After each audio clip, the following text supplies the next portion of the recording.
භාග්‍යවතුන් වහන්සේ දේශනා කොට වදාළ අතිශය ආශ්චර්යමත් සූත්‍ර දේශනා මේ ත්‍රිපිටකයේ පුරාම සඳහන් වෙලා තියෙනවා. ඒ ආශ්චර්යමත් දේශනාවන් අතර එක සූත්‍රයක් අද ධර්ම මාතෘකාව හැටියට තෝරගත්තා. ඉතා දීර්ඝ සූත්‍ර දේශනාවක්. ඒ නිසා අපේ ශාසික මහත්මයාට සිහිපත් කළා එක දවසකින් දෙකකින් මේ දේශනාව ඉවර කරන්න බැරි වෙයි. දේශනාව ඉවර කරන්න පුළුවන්. නමුත් දේශනාවේ ආශ්චර්යය දකින්න පුළුවන් වෙන්නේ මේ දේශනාවට මූලික වෙච්ච නිධානයත් අටුවාවේ භාග්‍යවතුන් වහන්සේ ඒ පිළිබඳව කරලා තියෙන දීර්ඝ විස්තරයත් භාග්‍යවතුන් වහන්සේගේ ධර්ම දේශනාවක් බොහෝ දහම් කරුණු රැසකින් පොහසත්. ඒක මේ දේශනාව මුල ඉඳලා ශ්‍රවණය කරොත් අපිට දැනෙනවා ඒක දේශනාවක් කොච්චර දහම් කරුණු වලින් පොහසත්ද කියලා. ඒ කරුණු ටික ටික එකතු කරගත්තොත් තමයි මේ දේශනාවේ ආශ්චර්යමත් බව දකින්න පුළුවන්කම තියෙන්නේ. ඒ නිසා මේ කාරණා සියල්ලම එකතු කරගෙන ඔබ ලබාගත් මේ දුර්ලභ අවස්ථාව ලෝක සත්‍යයටම සද්ධර්මයේ පිළිබඳව රසය දකින්න තියෙන අවස්ථාවක්. ඒ නිසා අපි මේ සියල්ල සාකච්ඡා කරමින් දේශනාව නිමා කරන්න උත්සාහ කරමු. සූත්‍ර දේශනාව තමයි දීඝ නිකායේ දෙවන මහා වර්ගයේ 7 වෙනි සූත්‍රය මහා සමය සූත්‍ර දේශනාව. පිරිත් පොතෙන් අපි මේ සූත්‍රය හොඳට අහලා තියෙනවා. දෙවිවරු බොහෝම ප්‍රිය කරන සූත්‍ර දේශනාවක් හැටියටයි අපි මේ දේශනාව අහලා තියෙන්නේ. ඒ නිසා භාග්‍යවතුන් වහන්සේත් දේශනා කරලා තියෙනවා මේ සූත්‍ර දේශනාව ඕනෑම වෙලාවක සත්‍යයනා කරන්න කියලා දේශනා කරලා තියෙනවා. සමහර සූත්‍ර තියෙනවා හිතුමතේ දේශනා කරන්න එපා කියලා සඳහන් කරපු සූත්‍ර දේශනත් තියෙනවා. ඒ අතර මහා සමය ඕනෑම වෙලාවක දේශනා කරන්න භාග්‍යවතුන් වහන්සේගෙන් අවසර ලැබිලා තියෙනවා. මහා සමය සූත්‍ර දේශනාව කපිලවස්තුවේ මහා වනයේදී තමයි මේ දේශනාව ආරම්භ වෙන්නේ. සාමාන්‍යයෙන් සෑම බුදුරජාණන් වහන්සේ නමකගේම ශාසනය තුල මේ මහා සන්නිපාත සිද්ධ වෙනවා. මහා සන්නිපාත කියන්නේ විශාල පිරිස් ඒක රාශී වීම විවිධ අවස්ථාවන් වල සිද්ධ වෙලා තියෙනවා. ඉතින් අපේ බුදුරජාණන් වහන්සේගේ ශාසනය තුලත් මේ මහා සන්නිපාත කීපයක්. මේ මහා සන්නිපාත කියන වචනයෙන් හඳුන්වන්නේ අපි දකින මහා කියන ප්‍රමාණය නෙමෙයි. අපට හිතාගන්න බැරි ප්‍රමාණයක්. මහා කියලා සඳහන් කරන්නේ ඒකයි. ඉතින් අපේ ශාසනයේ ඇති වෙන පළවෙනි සන්නිපාතය සිද්ධාර්ථ බෝසතාණන් වහන්සේ මව් කුස පිළිසිඳ ගන්න මොහොත. මේ මහා සන්නිපාතයක් ඇති වෙන තැන. මව් කුසෙන් බිහි වෙන මොහොත. ප්‍රථම ධර්මදේශනාව පවත්වන මොහොත. පරිනිර්වාණය සිද්ධ වෙන මොහොත. මේ මහා සන්නිපාතය ඇති වෙන අවස්ථාව. මේ සියල්ලටම වඩා මේ මහා සමයට එකතු වෙන පිරිස ඊටාම වැඩි කියලා දේශනා කරනවා. ඉතින් මේ දේශනාවේ මේ සූත්‍ර අට කතාවෙම පැහැදිලි කරනවා මෛත්‍රී බෝසතාණන් වහන්සේගේ ශාසනයේ සිද්ධ වෙන සන්නිපාතය කොයිතරම්ද කියලා. උන්වහන්සේගේ ශාසනයේ ප්‍රථම සන්නිපාතයේම කෝටි ලක්ෂයක් එකතු වෙනවා. මේ කෝටි ලක්ෂය එකතු වෙලා කෝටි ලක්ෂය එදා පැවිදි වෙලා මේ කෝටි ලක්ෂයම එදාම රහත් වෙනවා. මේ තමයි පළවෙනි සන්නිපාතය. දෙවෙනි සන්නිපාතය කෝටි 90000යි. තුන්වෙනි සන්නිපාතය කෝටි 80000යි. දැන් අපේ බුදුරජාණන් වහන්සේගේ නිත්‍ය පරිවාරය හැටියට භික්ෂුන් වහන්සේලා 1250ක් පිළිබඳව සඳහන් කරනවා. ඉතින් අර වාගේ මහා සන්නිපාත උන්වහන්සේගේ ශාසනය තුල තිබුණා. ඒ සියලුම සන්නිපාත අතර සෑම බුදු කෙනෙකුගේම ශාසනයේ ඇති වෙන විශාලතම සන්නිපාතයයි මේ මහා සමය දේශනා කරන වෙලාවේ ඇති වෙන සන්නිපාතය. ඒ කියන්නේ හැම බුදු කෙනෙක්ම මහා සමය දේශනා කරනවා. ධර්මයේ සමානයින්නේ. නම් අපේ බුදු පියාණන් වහන්සේ ධර්මයේ දේශනා කරන වෙලාවට රැස් වෙන සන්නිපාතයත් අනාගතයේ මෛත්‍රී බුදු පියාණන් වහන්සේ මහා සමය දේශනා කරනකොට රැස් වෙන පිරිසත් අතීතයේ කාශ්‍යප බුදු පියාණන් වහන්සේ ඇතුළු අතීත බුදු පියාණන් වහන්සේලා මහා සමය දේශනා කරනකොට රැස් වෙන පිරිසත් සමානයි කියලා සඳහන් කරනවා. මහා සමය සමානයි. ඉතින් බුදු පියාණන් වහන්සේ වැඩ හිටපු කාලේ නම් අද ලෝකේ ජීවත් වෙනවට වඩා විශාල ජනගහනයක් හිටියා. ඒ කාරණාව ධර්මයේ තුලින්ම ඔප්පු වෙනවා. වර්තමානයේ නම් ලෝකේ සඳහන් කරන්නේ මිලියන 700ක් විතර ලෝක ජනගහනය වර්තමානයේ. අතීතයේ එක නගරයක කෝටි 18ක් ඉඳලා තියෙන නගර තියෙනවා. සවැත් නුවර කෝටි 18ක් ඉඳලා තියෙනවා. රජගහ නුවර කෝටි 18ක් ඉඳලා තියෙනවා. විශාල ජනගහනයක් අතීතයේ ජීවත් වෙලා තියෙනවා. ඉතින් මේ ජනගහනය අඩුුනේ ඇයි? එදා ඉච්ඡර ජීවත් වෙන ජනගහනය අඩ වෙනකොට අඩුුනේ ඇයි කියන කාරණාවත් භාග්‍යතුන් වහන්සේම පැහැදිලි කරලා තියෙනවා. විශේෂයෙන් මේ කාරණාව දේශනා කරනවා අංගුත්තර නිකායේ පළෝප කියන සූත්‍ර දේශනාවේ මේ ජනගහනය අඩු වෙන්න හේතු වෙන කාරණාව මොකක්ද කියලා. එකක් තමයි යුද්ධ කරලා ජනගහනය අඩු වෙලා තියෙනවා. මෙතන යුද්ධ කියලා සඳහන් කරන්නේ මේ අපි දකින යුද්ධ නෙමෙයි. අතීතයේ ඇතැම් රජවරු විශේෂයෙන් ධර්මාශෝක රජුරුවන්ගේ සීයා චන්ද්‍රගුප්ත මහරජුරු වාගේ අය කරපු යුද්ධ හඳුන්වන්නේ ශීර්ෂ කලන්දයක් මැරුණා කියලා. ශීර්ෂ කලන්දයක්. මේ වචනේත් අපට අලුත්. නමුත් අටුවාවේ පැහැදිලි කරනවා. ශීර්ෂ කලන්දයක් මැරෙන්න ඇත්තු 10000ක් යුද පිටියේ මැරෙන්න ඕනේ.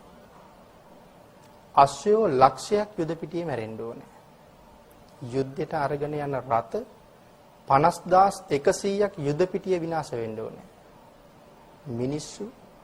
මිනිස්සු කෝටි 100ක් මැරෙන්න ඕනේ.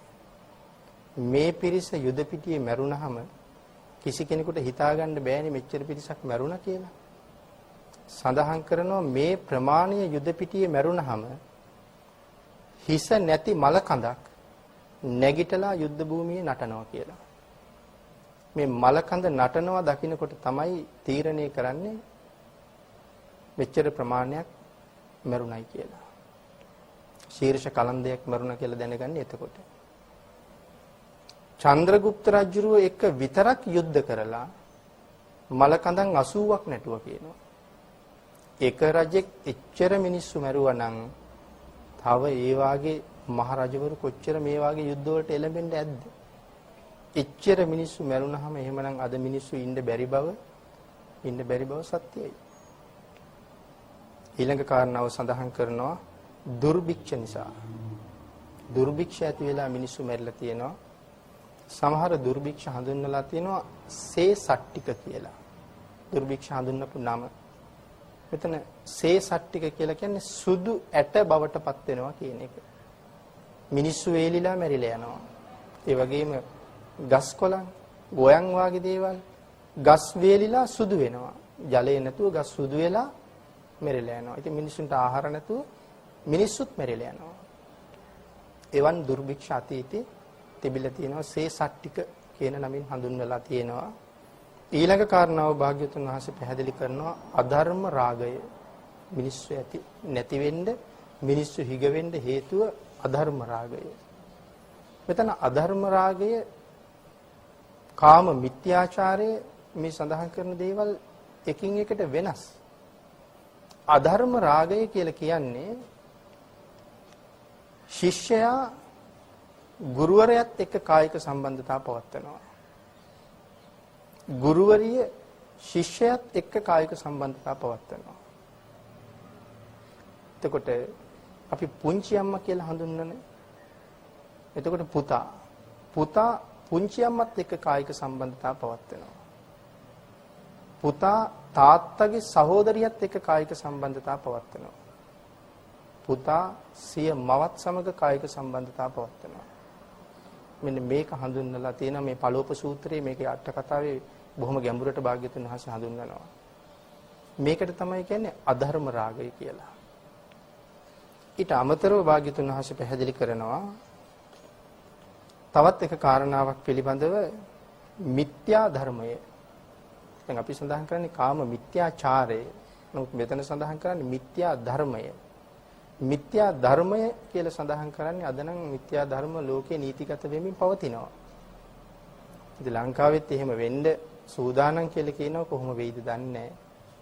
මේ මිත්‍යා ධර්ම කියලා සඳහන් කරන්නේ සමලිංගික විවාහ. ලෝකේ නීතිගත වෙලා තියෙනවා සමහර රටවල් වල. සමලිංගික විවාහ. ඒක තමයි මිත්‍යා ධර්මය. කෙසේ වෙතත් සඳහන් කරනවා මේ දේවල් උච්ච වෙන්න ගියොත් මේ මිත්‍යා ධර්ම වාගේ දේවල් දෙවිවරු ඊටාම කෝප වෙනවා කියලා. එවන් දේවල් නිසා. කෝපය වැඩි වුණොත් මේ ධර්මයේම සඳහන් කරනවා අති දරුණු යක්ෂයන් මුදා හරිනවා කියලා. ඉතින් කවුරු යටතේද මේ දරුණු යක්ෂයෝ ඉන්නේ? ඉන්නේ සීමා කරලා උන්වහන්සේලා යටතේ. විශේෂයෙන් වෙසමුණි මහරජුරෝ යටතේ තමයි අති දරුණු යක්ෂයෝ ඉන්නේ. ඉතින් එහෙම යක්ෂයෝ ඉන්නවා කියන කාරණාව අපිට මේ ආලෝක යක්ෂයාගේ කතාවෙන්ම පැහැදිලි වෙනවා. ආලෝක යක්ෂයා කියලා කියන්නේ පුදුමාකාර ශක්තිවන්ත පුදුමාකාර බලයක් තියෙන මේ අහස මහ පොළොව හොලවන්න පුළුවන් කෙනෙක් ආලෝක යක්ෂයා. නමුත් මෙයාට කෑමට වරන් දීලා තියෙන්නේ තමන්ගේ විමානයේ හෙවණට එන අය විතරයි. විශාල නුගරුක ළඟ එයාගේ විමානේ තියෙනවා. ධර්මයේ සඳහන් හැටියට ආලෝක යක්ෂයාගේ විමානේ තියෙන්නේ මහ පොළොවේ. විශාල වූ රත්තරන් විමානයක්. යොදුන් 48කට වඩා උසයි. ඒ වුණාට අපිට පේන්නේ නැහැ. රන් සහ රිදී දැල් වලින් වහලා තියෙන්නේ කියලා සඳහන් කරනවා පිටපැත්ත. අපි කම්බි ගහලා වහ ගන්නවා වගේ මේ රන් සහ රිදී දැල් වලින් වහලා තියෙනවා කියලා සඳහන් කරනවා. අභිඥාලාභීන්ට විතරක් පේනවා. අපිට පේන්නේ නැහැ. ඉතින් මෙතන විශාල නුගරුක්ෂයක් තියෙනවා. මේ ගහ යටට එන අය විතරයි මෙයාට කන්න පුළුවන්. එහෙම සීමා කලේ නැත්තම් සීමාවක් නැති නිසා. සීමා පැනෙන්නේ නැත්තම් දවස් 2-3 ලංකාව කාලය ඉවර කරනවා. ඒ තරම් ප්‍රබල යක්ෂයෝ ගැනයි මේ සඳහන් කරන්නේ. බුදු පියාණන් වහන්සේ ආලෝක යක්ෂයාගේ විමානයට ආවා කියලා ආරංචි වෙනකොට යක්ෂ සේනාධිපතින් දෙන්න මෙයාව ටිකක් අවුස්සනවා. ගද්‍රබනි මුලින්ම ගිහිල්ලා කියන්නේ දොරටු පාලනය. භාග්‍යතුන් වහන්සේ වැඩිය කියලා. ඉතින් බුදුරජාණන් වහන්සේ තමන්ගේ විමානෙට වැඩිය කියන එක මෙයාට සමච්චලයක් වුණා වාගේ. එයා ඒ තරම් ප්‍රතාපවත් කෙනෙක් යක්ෂයන් අතර. ඒ නිසා ගද්‍රපට කියනවා කට වහන්න අපි ගිහිල්ලා බලාගමු. නමුත් සාතාගිර හේමවත දෙන්නට මෙයා ගරු කරනවා මේ යක්ෂයා. මේ දෙන්න මගපලලාභී යක්ෂයෝ දෙන්නේ. මේ දෙන්න ආපු ගමන් සභාවේ සියලු දෙනාට මැහෙන්න කියනවා අද නම් ඔබට මහා භාග්‍යයක් උදා වෙලා තියෙන්නේ. ඉතින් තමන්ගේ සේවකයාගේ කට වැහුවට මෙයාගේ කට වහන්න බෑනේ මේ දෙන්නගේ. ඉතින් මේ දෙන්න කියනවා ඉතින් මෙයාට ඉවසන්න බැරි තැන අහනවා උඹලගේ බුදුහාමුදුරුවෝ මංගාව කවුද කියලා. ඉතින් මෙයා ඒ තරම් ප්‍රතාපයි. ඒ වෙලාවේ මේ දෙන්න දැනගන්නවා මෙයාට ටිකක් කේන්ති ගියා වාගේ කියලා. හරියට කේන්ති යන යක්ෂයෙක්. ඒ වෙලාවේ මේගොල්ලෝ කියනවා මහ විශාල වෘෂභ රාජයෙක් ගාව අද ඉපදෙන වහු පැටියෙක් කොහොමද? අපේ බුදු පියාණන් වහන්සේ ගාව ඔබ ඒ වාගේ. රත්තරන් කේසර වලින් පිරිච්ච කේසර කඩා හැලෙන සිංහ රාජයෙක් ගාව හිවල් පැටියෙක් කොහොමද? අපේ බුදු පියාණන් වහන්සේ ගාව ඔබ ඒ වාගේ. යොදුන් 150ක් විතර දිග විශාල ගුරුළු රාජයෙක් මෙවන් ගුරුළු හිටියා කියලා ධර්මයේ සඳහන් කරනවා. මෙවන් විශාල ගුරුළු රාජයෙක් ගාව ඔබ හරියට තට්ටු කැඩිච්ච කපුටෙක් වගේ. මේ වචනේ ප්‍රකාශ කරනකොට ආලෝකයක්ෂයාගේ සීමාව ඉක්මවා යනවා.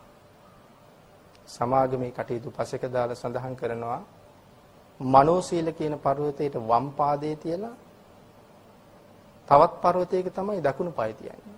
කෛලාසකූට පර්වතය.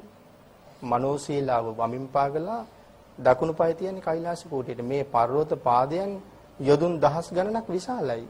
ඉතින් එවන් පාදයන් දෙකක් තියෙන පර්වත දෙකක දෙපය තියන්නේ ආලෝකයක්ෂයා කොහොමද කියලා හිතන්න ඕනේ. සඳහන් කරනවා යා පය තියෙනකොටත් මනෝසීලාව පතුරු ගැලවි වැටෙනවා කියලා. පුපුරනවා මහ පර්වතයේ. ඒකෙන් සඳහන් කරන්නේ මෙයාගේ ප්‍රතාපවත් භාවය. ඉතින් මේ පර්වතයේ උඩ හිටගෙන මෙයා කෑ ගහලා කියනවා අහං ආලෝකෝ කියලා. මම තමයි ආලෝක. මේ ලෝකෙ මට එහා කෙනෙක් නෑ වගේ මෙයා කෑ ගහන්නේ. හැබැයි මේ කාරණාවෙන් තව ධර්ම කාරණාවක් පැහැදිලි කරනවා. ඒක මේ නිධානයේට සම්බන්ධ නැති වුණත් සඳහන් කරපු නිසා සඳහන් කරමු මේ දඹදිවටම ඇහිච්ච හඬවල් 4ක් ලෝකෙ තිබිලා තියෙනවා. මුළු දඹදිවටම ඇහෙන හඬවල් 4යි. පළවෙනි එක තමයි කාශ්‍යප බුදු පියාණන් වහන්සේගේ ශාසනයේ අවසාන කාලේ ශාසනය විනාශ වෙනවා වැඩි. සක්දෙවිඳුට මේක ඉවසන්න බෑ. ඒ නිසා විශ්වකර්ම දිව්‍ය පුත්‍රයා සුනකෙක් බවට පත් කරනවා. සුනකෙක් හැටියට වෙස් ගන්නවල මේ සුනකයා කෑ ගහනවා ශාසනය විනාශ කරන දුස්සීල භික්ෂූන්, දුස්සීල භික්ෂුණීන්, දුස්සීල උපාසකයන්, දුස්සීල උපාසිකාවන් මං කනවා කියලා කෑ ගහනවා. ඒ හඬ මුළු දඹදිවටම ඇහුණ කියලා සඳහන් කරනවා. දෙවෙනි හඬ කෝරව්‍ය මේක සඳහන් කරන විදුර ජාතකයේ. පූර්ණක කියන යක්ෂ සේනාධිපතියා කෝරව්‍ය රජුරුවත් එක්ක දාදු ක්‍රීඩා කරලා රජුරුව පරද්දනවා. රජුරුව පරද්දලා එයා කෑ ගහලා අත්පුඩි ගහලා hina වෙනවා මම දිනුවා කියලා. ඒක මුළු දඹදිවටම ඇහෙනවා. තුන්වෙනි හඬ අපේ බෝසතාණන් වහන්සේමයි කුස රජුරුව. කුස රජුරුව විවාහ වෙන්න අකමැති. නමුත් පස්සේ එයාට විවාහ වෙන්න සිද්ධ වෙනවා. මව්පියන්ගේ ඉල්ලීම නිසා. විවාහ වෙන්න තීරණය කරාම පබාවතිය එක්කනේ විවාහ වෙන්න වෙන්නේ. ඉතින් මේ පබාවතිය හොයාගෙන තව බොහෝ අය එනවා. නමුත් පබාවතිය රජුට තීරණය වෙච්ච බව දැනගෙන රජවරු 7 දෙනෙක් කුස රජුරුත් එක්ක යුද්ධෙට එනවා. එක රජ කෙනෙක් කෝටිය ගානේ සෙනග අරන් එනවා. එතකොට කුස රජුරුත් එක්ක යුද්ධ කරන්න කෝටි 7ක් මේ වෙනකොට ඇවිල්ලා ඉන්නවා යුද බිමට. ඉතින් අච්චර යුද්ධ කෙරුණා නම් ඉතින් කෝටි 7කට රැස් වෙන්න පුළුවන් යුද බිමේ සාමාන්‍ය දේවල්. යුද පිටියට ඇවිල්ලා කුස රජුරවන්ට පණිවිඩය වෙනවා මහලොකු කුස අපි යුද්ධයට ආව එන්න කියලා. ඉතින් එකපාරම කුස රජුරුව කොහොමද මේ කෝටි 7ක් එක්ක යුද්ධ කරන්න සේනාවක් සංවිධානය කරන්නේ? හැබැයි ඉතින් එහෙම හිතෙන්නේ අපට. කුස රජුරුව මේ කෝටි 7 එක්ක යුද්ධ කරන්න දෙන්නේ තනියම. තමන්ගේ ඇතාගේ පිටියේ යුද්ධ භූමියට ඇවිල්ලා ඇතාගේ පිට උඩ ඉඳලා කියනවා අහං සීහස්සර කුස රාජා මට තමයි සිංහ සේනාධිපති කුස කියලා කියන්නේ. අර ආපු කෝටි 7ක් සෙනග යුද්ධයක් නෑ හිස් ලූලු වත දීව කියලා සඳහන් කරනවා. ඉතින් මේ හඬ දඹදිවටම ඇහිච්ච තව හඬක්. අනික තමයි ආලෝක යක්ෂයා මේ කෛලාස කූටේ උඩ ඉඳලා අහං ආලෝකෝ කියලා කෑ ගහනවා. ඒ හඬ දඹදිවටම ඇහෙනවා. ඉතින් මෙන්න මෙහෙම යක්ෂයෝ තමයි මුදාහරිනවා කියලා සඳහන් කරන්නේ. ඉතින් අනාගත ලෝකය සමහර වෙලාවට අති භයානක තැනක තියෙන්න පුළුවන්. නමුත් අපි කීප දෙනෙකුට එකතු වෙලා ඒව නවත්තන්න පුළුවන් සීමාවක නැහැ. භාග්‍යවතුන් වහන්සේ එවන් වෙලාවට කරලා තියෙන්නේ මිනිස්සු සිල්වත් කරන එක. මේ අපරාධ නවත්තන්න බෑ. මිනිස්සු සිල්වත් කරනවා. එතකොට මැරුණත් බය නැහැ. සිල්වත් වෙච්ච අයනේ. ඒගොල්ලන්ට ඊළඟ සුගතිගාමී උපතක් හරි තියෙනවා. එවන් කාරණාවක් මේ සූත්‍ර දේශනාව ඉදිරියට පැහැදිලි වෙනවා සිල්වත් කරපු කාරණාවක් ගැන. එවනම් මේ වාගේ දරුණු යක්ෂයන් මේ අධර්ම රාගය, අධර්ම මිත්‍යාව ලෝකෙ වැඩි වෙන්න සිද්ධ වෙන්න පුළුවන් දරුණු යක්ෂයන් මුදාහරින්න පුළුවන් කියලා ධර්මයේම සඳහන් කරනවා. එවන් යක්ෂයෝ වන තරම් ඉන්නවා. නමුත් භාග්‍යතුන් වහන්සේ සීමා කරලා සීමා සහිතව වෙසමුණි රජුරවන්ට පවරලා ඉන්නේ ඒගොල්ලෝ. ලෝකේ පාලනය කරන්න බැරි කොට නිදහස් කරනවා කියලා මේ අට කතාවල පැහැදිලි කරනවා. ඊට අමතරව සඳහන් කරනවා භාග්‍යවතුන් වහන්සේ මේ දේශනාව ආරම්භ කරන්නේ කපිලවස්තුවේ. ඊළඟට මේ සූත්‍ර දේශනාවත් එක්ක සඳහන් කරන්න ඕනේ මේ කපිලවස්තු කියන ප්‍රදේශයේ ඇති වෙන්නේ කොහොමද කියලා. කපිලවස්තුවේ තමයි ශාක්‍යෝ බිහි වෙන්නේ. මහා සම්මත රාජ පරම්පරාවේ තමයි මේ ශාක්‍ය රාජවංශය ඇති වෙන්නේ. මහා සම්මත රාජ පරම්පරාවේ ඔක්කාක කියන රජෙක් පහළ වෙනවා. ඔක්කාක රජුරුවන්ගේ පළවෙනි බිසව අකාලේ මැරෙනවා. ඇයට ඉන්නවා දරුවෝ 9ක්. දූවරු 5යි පුතාලා 4යි. මව මැරිලා ගියාට පස්සේ රජෙක්ට තව බිසවක් කොහොමත් ඉන්නවා. රජුරෝ කල්පනා කරනවා මහදේවියගේ දරුවන්ට පස්සේ කාලේ කරදර ඇති වෙන්න පුළුවන්. ඒ නිසා මේගොල්ලන්ට වෙනම රාජ්‍යයක් හදාගන්න අවසර ලැබලා දුන්නොත් ඒගොල්ලෝ වෙනම සැපසහගතව ජීවත් වෙයි. දරුවෝ 9 දෙනාටම කතා කරලා මේ කාරණාව කියහම ඒගොල්ලෝ හරි සතුටින් ඒක බාර ගන්නවා. හැම පැත්තෙම ශිල්ප ශාස්ත්‍ර ප්‍රගුණ කරපු පිරිස් මේගොල්ලන්ට ලබලා දෙනවා. මේ විශාල පිරිසත් අරගෙන මේගොල්ලෝ වනාන්තරයේ මැද්දෙන් යනකොට මේ කපිල කියන ඍෂිවරයා මුණ ගැහෙනවා. ඍෂිවරයා අහනවා කොහෙද ඔයගොල්ලෝ යන්නේ? මේ කුමාරවරු කියනවා අපි අලුතෙන් රාජ්‍යයක් හදාගන්න තමයි මේ යන්නේ. කපිල ඍෂිවරයා කියනවා ඕගොල්ලන්ට රාජ්‍යයක් හදාගන්න ඕනම නම් රාජ්‍යයක් හදාගන්න හොඳම තැන තමයි මෙතන. මේ මම ඉන්න තැන තමයි රාජ්‍යයක් හදන්න හොඳම තැන. හේතුව තමයි මෙයා සඳහන් කරනවා මෙතන මැඩියෙක් උපන්නොත් මම ඉන්න මෙතන මැඩියෙක් උපන්නොත් ඒ මැඩියා නාගයෙකුට වඩා ශක්තිමත්. ඒ මැඩියා අල්ලන්න නාගයාට බෑ. එයා ශක්තිමත්. මෙතන මුවෙක් උපන්නොත් ඒ මුවා සිංහයෙකුට වඩා ශක්තිමත්. ඒ මුවාව පරද්දන්න ඒ සිංහයාට බෑ. ඒ නිසා මෙතන යමෙක් උපදිනවා නම් ඒ උපදින අය ඊටාම ශක්තිමත්. ඔයගොල්ලෝ ඒ නිසා මෙතන ඔයගොල්ලන්ගේ නගරය හදන්න. මේගොල්ලෝ ඒක බාර අරගෙන මෙතන නගරය හදන්න තීරණය කරනවා. නගරය හදන්න තීරණය කරලා දැන් නගර සැලැස්ම ඇඳගෙන නගරය හදාගෙන යනවා. නමුත් දැන් මේගොල්ලන්ට විවාහ වෙන්න ක්‍රමයක් නැහැ. මොකද මහා සම්මත රාජ પરම්පරාව කියලා කියන්නේ අවුරුදු දහස් ගණනක ඉඳලා අතිශය පාරිශුද්ධයි මේ රාජ પરම්පරාව. ඒ නිසා වෙනදා තමන් විවාහ වෙන කුල ප්‍රවේණි හොයාගෙන ආපහු යන්න බෑ. නමුත් ඒගොල්ලන්ට විවාහයක් වුනේ නැත්නම් මේ නගරේ වැඩෙන ක්‍රමයක් නැහැ. නමුත් પરම්පරාවට හරි ආදරෙයි. ඒ නිසා මේගොල්ලෝ තීරණය කරනවා අපි සහෝදරයෝයි සහෝදරියෝයි විවාහ වෙමු කියලා. එතකොට කුල પરම්පරාව අපිරිසිදු වෙන්නේ නැහැ. එහෙම තීරණය කරාට ගෑනු දරුවෝ 5 දෙනෙක් ඉන්නවා. මේගොල්ලෝ තීරණය කරනවා වැඩිමල්ම සහෝදරිය අම්මා තනතුරේ තියමු. අනික 4 දෙනයි පිරිමි 4 දෙනයි විවාහ වෙමු. ඒගොල්ලෝ තමයි විවාහ වෙලා ඒගොල්ලන්ගෙන් උපදින දරුවෝ තමයි මේ නගරේ ඊළඟට පෝෂණය කරන්නේ.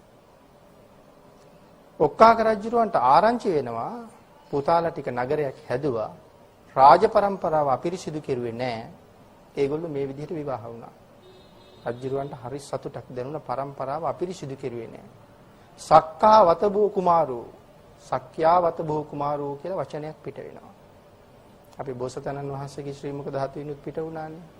රාහුලෝ ජාතෝ බන්ධනං ජාතා. ඒ වගේ මේගොල්ලෝ પરම්පරාව අපිරිසිදු කෙරුවේ නැහැ කියලා දැනෙනකොටම සක්‍යා වතබෝ කුමාරෝ මේ කුමාරවරු ඊටාම දක්ෂයි. සක්‍යා කියලා කියන්නේ ඒකයි. ඊටාම දක්ෂයි මේ කුමාරවරු. එහෙමනම් ශාක්‍ය කියලා කියන්නේ දක්ෂයන්ට. ඒ දක්ෂ බවත් ඉදිරියේදී අනාවරණය වෙනවා කොයිතරම් දක්ෂද කියලා. ඒ සක්‍යා වතබෝ කුමාරෝ කියපු නිසා මේගොල්ලන්ට ශාක්‍ය කියන නම එකතු වෙනවා. දැන් අර වැඩිමහල් අම්මා තනතුරේ තියාපු සහෝදරියට කාලයක් යනකොට හැමේ හැදෙනවා කුෂ්ඨ රෝගයක්. ඉතින් මේ කුෂ්ඨ රෝගේ හැදුනොත් ඒක අන් අයට බෝ වෙන නිසා ඒ අය කරලා තියෙන්නේ ඇය ගෙනහිල්ලා නැත්නම් රෝගය හැදුන කෙනා වනාන්තරයේ ඈත තැනක ගෙනහිල්ලා සියලු ආරක්ෂා විධිවිධාන ඇතුව නමුත් ඒ ආරක්ෂා හදන්නේ මිනිස්සු නැතුව සහිතව තැනක නතර කරනවා. ඒ නිසා වැඩිමහල් සහෝදරිය කැලෑවේ ඈතට ගෙනහිල්ලා ආහාර පාන වලින් සන්තරපණය කරලා නවත්තනවා. ඉතින් මේ කැලෑවේ ඉන්නවා තනියම හැසිරෙන රජෙක්. මේ රජුරුව මේ ප්‍රදේශය ඇවිදිනකොට රජුරුවන්ට තේරෙනවා මෙතන මිනිස්සෙක් ඉන්නවා. තව ටිකක් හොයලා බලනකොට රජුරුවන්ට දැනෙනවා මෙතන කාන්තාවක් ඉන්නවා කියලා. ඒ වෙලාවේ රජුරුව කතා කරනවා. ඊට පස්සේ ඇයත් කතා කරනවා. ඇය එක්ක කතා කරනකොට ඇය කියනවා මට එළියට එන්න බෑ. මම මේ වගේ කුෂ්ඨ රෝගයකින් පෙළෙනවා. ඒ නිසා මම එළියට එන්නේ නැහැ. රජුරුව කියනවා ඔය කුෂ්ඨ රෝගේ මටත් තිබුණා. ඔය කුෂ්ඨ රෝගේ හැදුන නිසා තමයි මමත් කැලේට වෙලා ඉන්නේ.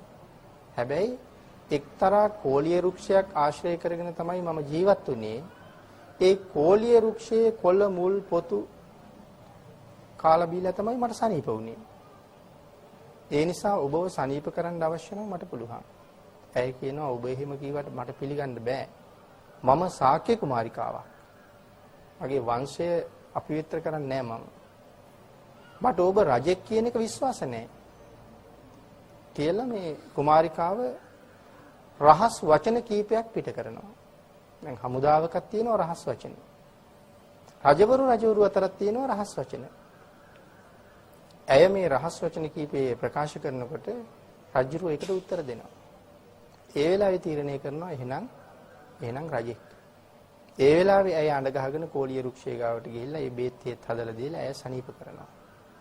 සනීප කරලා ඒ දෙන්න විවාහ වෙනවා. මේ රජුරුව කලින් විවාහ වෙලා එයාට දරුවෝ එහෙම ඉන්නවා. දරුවන්ට කලක් යනකොට ආරංචි වෙනවා අපේ රජුරුව අපේ තාත්තට සනීපයිලු. මහා පෙරහැරක් හදාගෙන එනවා රජුරුව එක්ක යන්නේ. රජුරුව කියනවා මං එන්නේ නැහැ. මම සැප විඳිනවා දකින්න ඕන නම් මේ කෝලිය ගහ ආශ්‍රය කරගෙන මට නගරයක් හදලා දෙන්න. ඊට පස්සේ මෙතන නගරයක් හදලා දෙනවා පුතාලා ටික. ඒ නගරයේ ශාක්‍ය කුමාරිකාවත් එක්ක මේ දෙන්න ජීවත් වෙනවා. ඒ දෙන්නගෙන් ඇති වෙන પરම්පරාව තමයි කෝලිය પરම්පරාව. මෙහෙම තමයි ශාක්‍ය වංශයයි කෝලිය වංශය දෙක උපදින්නේ. ඉතින් අපේ භාග්‍යතුන් වහන්සේ කාලේ යනකොට මේ પરම්පරා දෙක බොහොම වැඩිලා බොහොම ජනගහනයක් මේගොල්ලෝ අතර ඉන්නවා. මේගොල්ලෝ ජීවත් වෙන්නේ මේ රෝහිණී ගඟ ආශ්‍රය කරගෙන ගඟේ දෙපැත්තේ. ඉතින් කාලාන්තරයක් යනකොට මේගොල්ලෝ ඔක්කොම ගොවියෝ. ගොවිතැන් කරලා ජීවත් වෙන්නේ ගඟේ වතුර අඩුයි. ඉතින් මේ ගඟ දෙපැත්තේ ඉන්න පිරිස නෑදෑයෝ බව දන්නවා. හැබැයි කවුරුවත් මේ අඩු වෙලා තියෙන වතුර බෙදාගෙන ගොවිතැන් කරන්න කැමති නෑ. දෙගොල්ලගෙම කැමැත්ත වතුර අපට විතරයි. ඕගොල්ලන්ට ඕනේ නෑ. කෝලිය වංශිකයෝ ඒ වෙලාවේ කියනවා ශාක්‍ය වංශිකයෝ කෝලිය වංශිකයෝ කියනවා අපිට වතුර ඕනේ. අපි දෙන්නේ අපි ගොවිතැන්පත් කරාම ඕගොල්ලෝ ඇවිල්ලා අපට මුදල් ගෙවලා රන් රිදී ගෙවලා අපෙන් අරන් ධාන්‍ය අපෙන් ගෙනහිල්ලා ඕගොල්ලෝ කාලා ජීවත් වෙන්නේ. මේකට එක්කෙනෙකුට කේන්ති යනවා. මේ රජවරු නෙමෙයි මෙතන ඉන්නේ කම්කරුවෝ ටික. කේන්ති ගිහිල්ලා ඉතින් අපේ වගේම වචන හරඹයක් ගිහිල්ලා එක්කෙනෙකුට කේන්තිය පාලනය කරගන්න බැරුව එක්කෙනෙකුට පහරක් ගහනවා. ගහන කෙනා වැටෙනවා. එයා නැගිටලා අනිත් කෙනාටත් ගහනවා. දැන් මෙතනින් තමයි මේ ගැටුම ආරම්භෙන්නේ. දැන් කම්කරුවෝ ටික කොහොම හරි ගැටුම ආයේ निराකරණය කරගෙන ගිහිල්ලා නමුත් රජවරු ගාවට ගිහිල්ලා මේක ටිකක් වැඩි කරලා තමයි කියන්නේ. දැන් දෙගොල්ලෝ යුද්ධයට සූදානම්. ඉතින් මේ දෙගොල්ලම මේ ගැටුම ඇති වෙලා සංවිධානය වෙලා දැන් යුද්ධයකට ඇවිල්ලා ගඟ දෙපැත්තට වෙලා යුද්ධ කරන්න. මේ වෙනකොට භාග්‍යතුන් වහන්සේ පහළ වෙලා උන්වහන්සේ බුද්ධත්වයේ ලැබලා මේ දීර්ඝ කතාවක් බොහොම කෙටියෙන් සඳහන් කරන්නේ. භාග්‍යතුන් වහන්සේ මහා කරුණා සමාපත්තියෙන් දකිනවා මේ දෙගොල්ල යුද්ධ කරගන්නවා කියලා කියන්නේ දෙගොල්ලම නැතුව යනවා. දැන් අපි නම් යුද්ධයක් දැක්කහම අනිවාර්යෙන් ජය ලැබෙන පිරිසක් ඉතුරු වෙන්න ඕනේනේ. මේ යුද්ධේ එහෙම නිමා වෙන්නේ නැහැ. අරගොල්ලොත් ඉවරයි මේගොල්ලොත් ඉවරයි. එහෙම යුද්ධයක් මේක. ලෝකේ කෙනෙකුට හිතන්න බැරි යුද්ධ.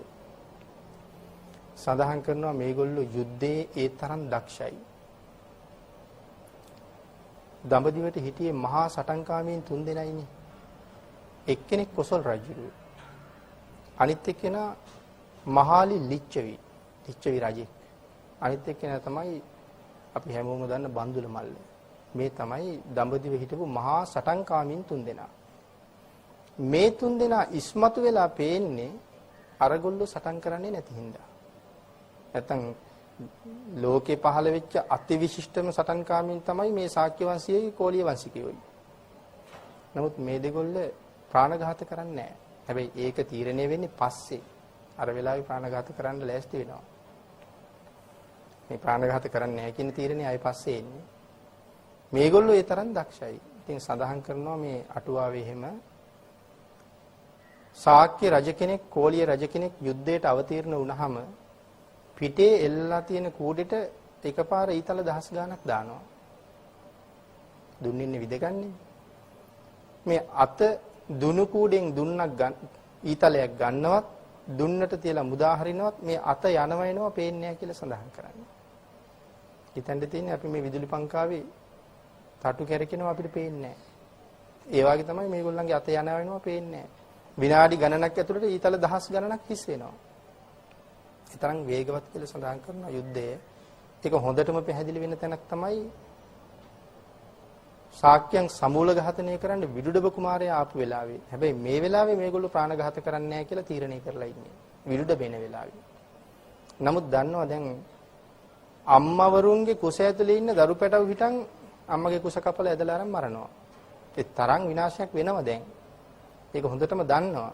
ඒ නිසා රජවරු කීප දෙනෙක් කතා කරනවා මේක කොහොම හරි නවත්තන්න උත්සාහ කරමු කියලා. නවත්තන්න උත්සාහ කරන යුද්ධයක් කරන්න ඕනේ. ඉතින් මේගොල්ලෝ යුද්ධයට යනවා මේගොල්ලන්ගේ දක්ෂතාවය කියන එක තැන. යුද්ධයට යනවා. විදුඩබගේ පිරිස ගඟේ එහා පැත්තේ ඉන්නවා. ශාක්‍ය රජවරු මෙහා පැත්තේ ඉන්නවා අරගොල්ලන්ට විදිනවා. විදිනවා කියලා කියන්නේ අට කතාවේ සඳහන් කරනවා මේ වීතල එන්නේ වැස්සක් වාගේ. විදුඩබ කියනවා දහස් ගණනක් අරන් ඇවිල්ලා ඉන්නේ යා. දුවමු මේ මොන යුද්ධ කිරිල්ලක්ද මේ වැස්ස වාගේ එනවා කියලා. ඒ වුණාට විදුඩබ කුමාරයාගේ පුරෝහිත දන්නවා මේ ශාක්‍ය රජවරු කවදාවත් ප්‍රාණඝාත කරන්නේ නැහැ කියලා. පුරෝහිත ගිහිල්ලා රජුරවන්ට කියනවා කලබල වෙන්න එපා. ප්‍රාණඝාත කරන්නේ නැහැ මේ රජවරු. විතරක් ශ්‍රේෂ්ඨද? විදුඩ බහන මොන නැත්තේ ඇයි?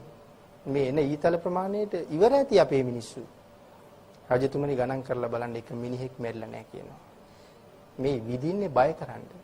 හැබැයි විදිනවා කියලා සඳහන් කරනවා මේ කිහිල්ලට යටින් විදිනවා ඇඟේ වදින්නෙත් නැහැ අතේ වදින්නෙත් නැහැ. කම්පෙත්ත යටින් විදිනවා කියලා කියනවා බෙල්ලේ වදින්නෙත් නැහැ කනේ වදින්නෙත් නැහැ. කකුල් අතරින් විදිනවා කියනවා කලව දෙකේ වදින්න නැති වෙන්නේ. සමහර වෙලාවට සමහර ඊතල ගමන් කරනවා කෙස් අතරින් යනවා හිසට හානියක් නොවෙන්න. ඉතින් මේ වැස්ස වාගේ ඊතල කිසිම පුද්ගලයෙකුගේ ඇඟේ නොවදින්න බය කරන්න මේ තරම් මුදා හරින්න ඒගොල්ලෝ මොන තරම් දක්ෂතාවයක් තියෙන්න ඕනේද? ඉතින් මිනිස්සු මැරිලා නැහැ බලහම කවුරුවත්.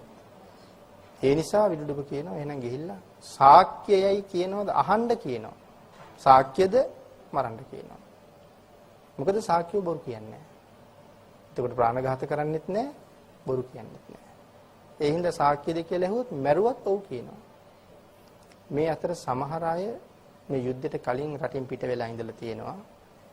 ඇතැම් අය තනකොළ සහ උණගස් අල්ලගෙන ඉඳලා තියෙනවා.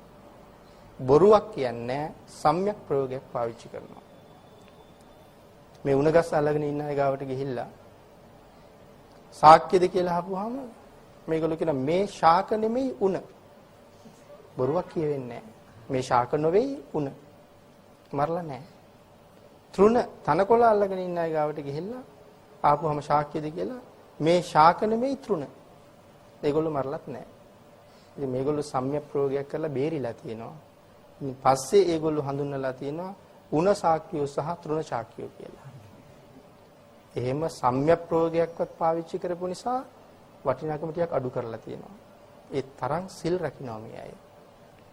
ඒ සිල් රකින්නෙත් අපිට හරි වටිනවා මේ කියමන් භාග්‍යතුන් වහන්සේ ළඟට ගිහිල්ලා කියනවා ස්වාමීනි අපි මාසෙකට සැරයක් 8 සිල් ගන්නවා කියලා.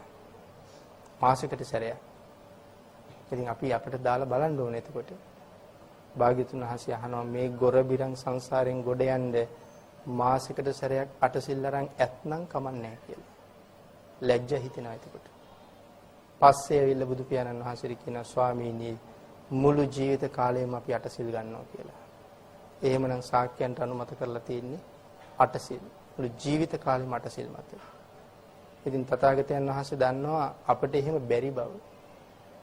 නමුත් අපිට දේශනා කළා මුළු ජීවිත කාලෙම පන්සිල් මත ඉන්න කියලා. ඉතින් 8 සිල් මත තබා පන්සිල් මතවත් අපිට පුළුවන් ද කියන එක ආපහු තීරණය කරන්නත් ඕනේ. එහෙමනම් අරගොල්ලෝ එක දවසක් ඒ කියන්නේ පැය 24ක් අපි 8 සිල් ගන්නවා කියලා කියන්නේ. ඉතින් අපිට මාසෙකට එක දවසක්වත් නැහැ නේ එහෙමනම්. පැය 24ක් සිල් ගන්නෙත් නැහැ අපි. උදේ ඇවිල්ලා හවස යනවා භාගයක් සිල් ගන්නවා. ඉතින් අර එහෙමත් බෑ කියනකොට භාගයක් අරගෙන මේක කොහොම ඉවර කරන්නද කියන එක පිළිබඳව ආපහු සැරයක් හිතන්න සිද්ධ වෙනවා. ඉතින් මේ විදිහට තමයි මේ ශාක්‍ය වංශයයි කෝලිය වංශයයි ඇති වෙලා මේ යුද්ධේ කෙරෙන්න ලෑස්ති වෙනකොට භාග්‍යතුන් වහන්සේ වඩිනවා. වැඩලා දෙගොල්ලටම මැද්දෙන් අහසේ භාග්‍යතුන් වහන්සේ වැඩ ඉන්නවා. ඒ වෙලාවේ ඉස්සරලාම භාග්‍යතුන් වහන්සේ වැඩිය බව දකින්නේ ශාක්‍ය වංශිකයෝ. දැන් යුද්ධයට සූදානම්. මේ මෙතන සඳහන් කරනවා බුදුන් සරණ යෑම පිළිබඳවත් වචනයක් මෙතෙන්ට එකතු කරන්න පුළුවන්. ආත්ම සන්නියාතන සරණාගමනය. බුදුන් සරණ යන පළවෙනි ක්‍රමය. බුදු පියාණන් වහන්සේට මාගේ ජීවිතේ පූජා වේවා. එහෙම කරාම භාග්‍යතුන් වහන්සේ දේශනා කරපු විදිහට විතරයි කටයුතු කරන්න වෙන්නේ. එහෙමනම් භාග්‍යතුන් වහන්සේ වැඩියක් දකින්නකොටම ශාක්‍ය වංශිකයෝ සියලුම අවියාවිද බිම දානවා. ඒ බිම දාන්නේ තථාගතයන් වහන්සේ බලාගෙන ඉන්න වෙලාවේ අපේ ඥාති පුත්‍රයාණන් වහන්සේ බලාගෙන ඉන්න වෙලාවේ අපේ ආයුධ තව කෙනෙකුගේ ඇඟට ඇතුල් කරන්න බෑ. උන්වහන්සේකට විරුද්ධයි. එහෙම කරන්නේ නැහැ කියලා තමයි ආයුධ බිම දාන්නේ. ඒ ආයුධ බිම දාන්නේ ජීවිතයේ බුදුරජාණන් වහන්සේට පූජා කරලා. ඒ කියන්නේ බැරි වෙලාවත් කෝලිය වංශිකයෝ භාග්‍යතුන් වහන්සේ වැඩි බව දැක්කේ නැත්නම් ඒගොල්ලන්ගේ ඊතල මුදා හරිනවා. එක තප්පරේ ඇති ගඟේ මෙහා පැත්තේ ඉන්න කට්ටිය ඔක්කොම බිම දාන්න. එක තත්පරයයි ඕනේ. අර තරම් වේගෙන් ඊතල එවනවා නම් ඉතින් රජවරු 100 ගණනක් 1000 ගණනක් ඊතල එවන්න ගියාම කොයිතරම් ප්‍රමාණයක් ඒයිද තත්පරේ හොඳටම ප්‍රමාණවත්. ඒ නිසා එහෙමනම් මැරුණත් කමක් නැහැ. එහෙමම සඳහන් කරනවා මේගොල්ලෝ ආයුධ බිම දාන්නේ මැරුණත් කමක් නැහැ. අපි කපලා ඊවත් කමක් නැහැ කියලා. කපලා ඊවත් කමක් නැහැ භාග්‍යතුන් වහන්සේ බලාගෙන ඉන්න තැන මේ ප්‍රාණඝාත වැඩේ කරන්නේ. මේ කපලා ඊවත් කමක් නැහැ කියනකොට ඒකේ මහ ලොකු බර වචනයක් ඒක. හැබැයි ඉතින් වෙලාවට කෝලිය වංශිකයෝ දකින්නවා භාග්‍යතුන් වහන්සේ වැඩිය කියලා. ඒගොල්ලොත් ඒ විදිහටම ආයුධ අතාරිනවා. ජීවිතේ පරිත්‍යාග කරනවා. බැරි වෙලාවත් ශාක්‍ය රජුරු ආයුධ බිම දාලා නැත්තම් හැබැයි අරගොල්ලෝ දකින්නවා මේගොල්ලෝ බිම දැම්මා කියලා. එහෙනම් එහෙනම් කෝලියන්ටත් වඩා ශාක්‍යෝ තවත් ඉහළයි වගේ මුලින් අතහැරපු නිසා. ඒ වෙලාවේ බුදුරජාණන් වහන්සේ අහනවා රජවරුනි කුමක් සඳහාද දෙපිරිස එකතු වෙලා ඉන්නේ? ඉතින් නොදන්නවා වගේ අහන්නේ. ඉතින් රජෙක් කතා කරලා කියනවා ස්වාමීනි මේ සෙල්ලම් කරන්නවත් විනෝද වෙන්නවත් නාට්‍ය සංදර්ශන පෙන්වන්නවත් ගඟේ ක්‍රීඩා කරන්නවත් එකතු වුණා නෙමෙයි මරා ගන්න එකතුනේ.